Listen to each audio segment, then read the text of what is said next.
Olá, futuro sargento, eu sou o professor Heron, você está no canal Heron Educador. Dando sequência aí ao nosso curso, estamos aí no período do Brasil Imperial e vamos falar sobre o Segundo Império, onde vamos ter Dom Pedro II à frente do governo. Mesmo muito novo, a gente vai ver na aula de hoje, ele vai conseguir resolver uma série de problemas políticos e pacificar o país. Então, vamos à aula? A primeira chave para a gente entender como Dom Pedro II vai conseguir pacificar o país é observar aí que mesmo muito cedo ele vai entender que ações ainda mais violentas contra grupos políticos da elite regional não vai resolver o problema. Daí a decisão dele de dar o perdão para todos os envolvidos aí nas rebeliões. Claro, isso vai se dar muito claramente para o pessoal da Farroupilha, os grandes estancieiros, todos eles vão ser perdoados. Agora a gente vai entrar no momento aí da aula que nós vamos falar um pouco mais sobre política e relações internacionais entre o Brasil e a Inglaterra. Uma clareza de que um dos grandes problemas do Império era a economia. A economia ia bem mal das pernas. E para isso, para reestruturar a economia do Brasil, Dom Pedro II vai chamar Manuel Alves Branco para ser ministro da Fazenda. Em 1844, ele vai criar as tarifas Alves Brancos, assim conhecida, o que na prática vai gerar um aumento das tarifas alfandegárias entre 20% a 60% dos produtos vindos de fora. E isso vai chocar diretamente contra os interesses da Inglaterra. Eu quero te lembrar que lá atrás, na época de Dom João VI, o Tratado de Navegação e Comércio dava uma série de vantagens para os ingleses em tarifas alfandegárias e naquela época era cobrado apenas 14% de tarifas para os produtos ingleses que chegavam aqui na época à colônia. Agora, numa situação de independência, alguns desses produtos vão ter até 60% de taxação. É claro que isso vai descontentar demais a Inglaterra. E a retaliação para isso vai ser o chamado Bill Aberdeen de 1845. Basicamente, é uma lei do parlamento britânico que vai dizer o seguinte, que todos os navios negreiros, aqueles navios que transportavam escravos da África, principalmente para o Brasil, estando esses navios em águas internacionais, eles poderiam ser afundados. E qual é a justificativa legal para isso? Os portugueses, enquanto dominadores aqui do Brasil, lá atrás, em 1810, teriam assinado o Tratado de Aliança e Amizade, limitando o tráfico de escravos. Daí que os navios negreiros, na prática, começam a ser afundados, e isso vai gerar um descontentamento e uma animosidade forte dentro da elite aqui no Brasil contra os ingleses. E o grande reflexo disso vai ser a chamada Questão Christie, de 1862 até 1865, a romper relações diplomáticas com a Inglaterra. Era uma série de eventos de descontentamento envolvendo principalmente a marinha inglesa, com políticos e a elite aqui dentro do Brasil. E as conversas para tentar chegar a um acordo vai se destacar o embaixador inglês William Christie, por isso o nome da questão, digamos assim. E é claro, isso vai acabar terminando com o religamento aí das relações diplomáticas entre Brasil e Inglaterra, no momento em que o Brasil vai dedicar maior atenção à Guerra do Paraguai, iniciada em 1865. Ainda dentro da política, em 1847, Dom Pedro II vai criar o chamado Conselho de Ministros. E, basicamente, desse Conselho de Ministros vai sair o presidente do Conselho de Ministros, que vai ter em suas mãos o poder executivo. Funcionava da seguinte forma: o parlamento, principalmente os deputados, vão ser eleitos, e do partido que tiver a maioria dos deputados vai sair o presidente do Conselho de Ministros. E ele vai administrar o Brasil tendo em suas mãos o poder executivo. Lembrando, nós temos 4 poderes no Império: legislativo, executivo, judiciário, 3 poderes iguais, e um poder superior a esses, o poder moderador, de uso exclusivo de Dom Pedro II. A utilização, digamos assim, desse poder vai fazer com que Dom Pedro, sempre que haja alguma pressão política, dissolva o parlamento, convoque novas eleições.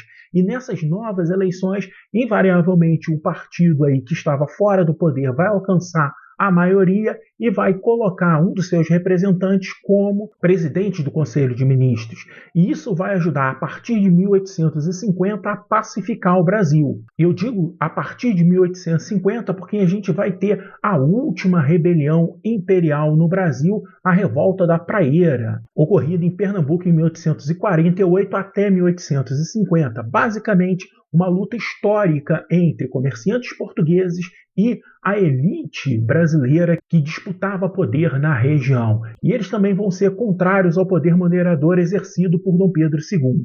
Dom Pedro II ele vai resolver esse problema com uma diplomacia muito grande, fazendo com que os envolvidos só sejam julgados a partir de 1851, um ano depois que já tinha terminado e os ânimos na região tendo acalmado, e a partir desse momento a gente tem uma tranquilidade interna no Império que vai durar até o seu próprio fim, apresentando aí algumas questões extremamente importantes para que você possa fazer a sua prova.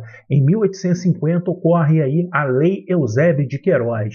Agora sim vai ser proibido o tráfico de escravos no Brasil.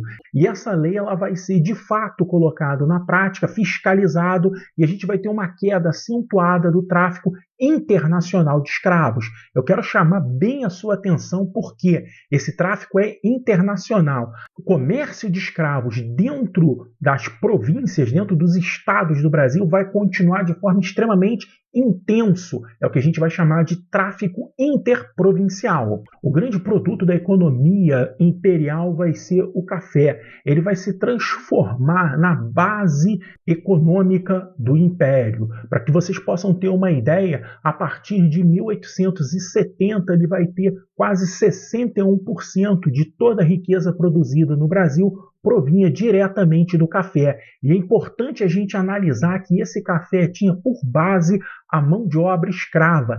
E atrelado à Lei Eusébio de Queiroz, a gente vai ter a Lei de Terras, assinada no mesmo ano, 1850. E a Lei de Terras vai criar a propriedade privada no Brasil e o acesso à terra mediante a compra. E eu quero te chamar a atenção para a seguinte ideia. Veja só, a terra até então era propriedade do imperador de Dom Pedro II. E quem usava a terra ele tinha concessão para usufruto da terra e essa concessão passaria de pai para filho.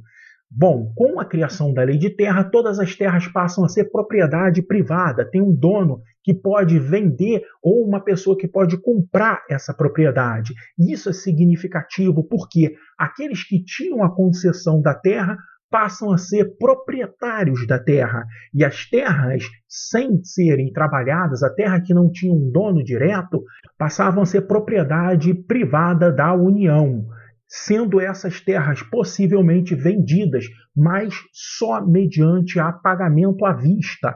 Mais uma vez, a gente está observando aí um cercamento dos direitos para a população, principalmente mais pobre e ex-escravos, que a partir da Lei de Terras não vão ter acesso nenhum à terra. Bom, agora está na hora da gente analisar as questões. Espero que a parte aí de conteúdo tenha ficado claro na sua mente. Então vamos testar o seu conhecimento com as provas anteriores. Questão aí de 2010.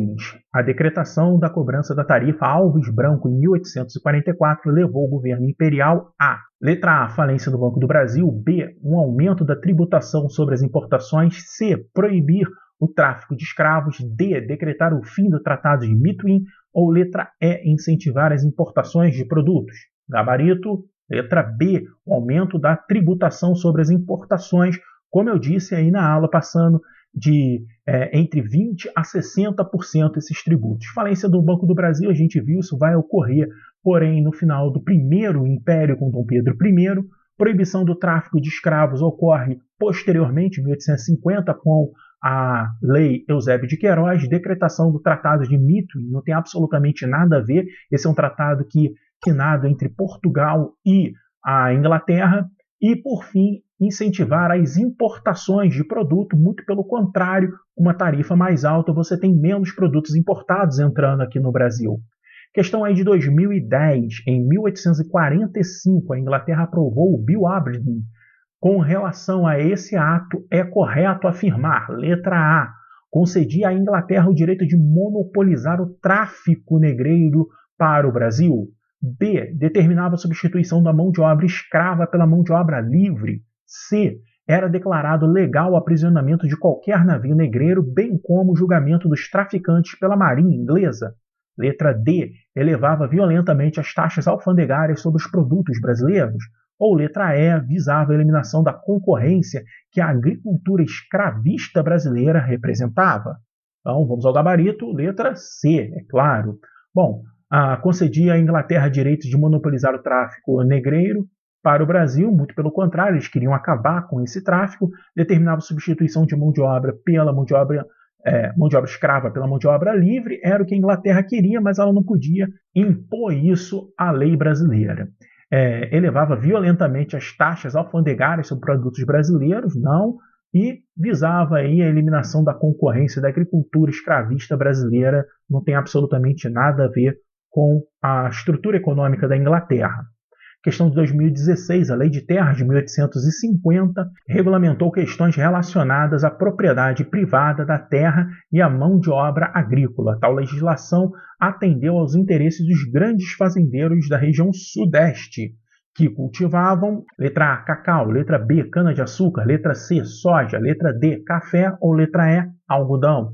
Questão bem fácil aí é o café. Questão aí de 2017, o item da pauta de exportação brasileira do Segundo Império, que foi considerado um importante fator da modernização da economia, foi letra A, tabaco, B, o café, C, cana-de-açúcar, D, a soja, E, o trigo. É claro, quando se fala de segundo reinado, segundo império, a gente está falando de café. E justamente o café ele vai investir bastante, os cafeicultores vão investir bastante na modernização. E a grande marco dessa modernização são as ferrovias que serviam para escoar a produção de café. Agora acabou a nossa aula, muito obrigado. Quero te agradecer bastante por você ter visto esse vídeo até agora. Se isso foi importante para você, deixa o like e se inscreva aqui no meu canal para que eu possa seguir fazendo aulas que vão te levar a ser um aluno da Escola de Sargento das Armas do Exército Brasileiro. Muito obrigado, até a próxima. Valeu!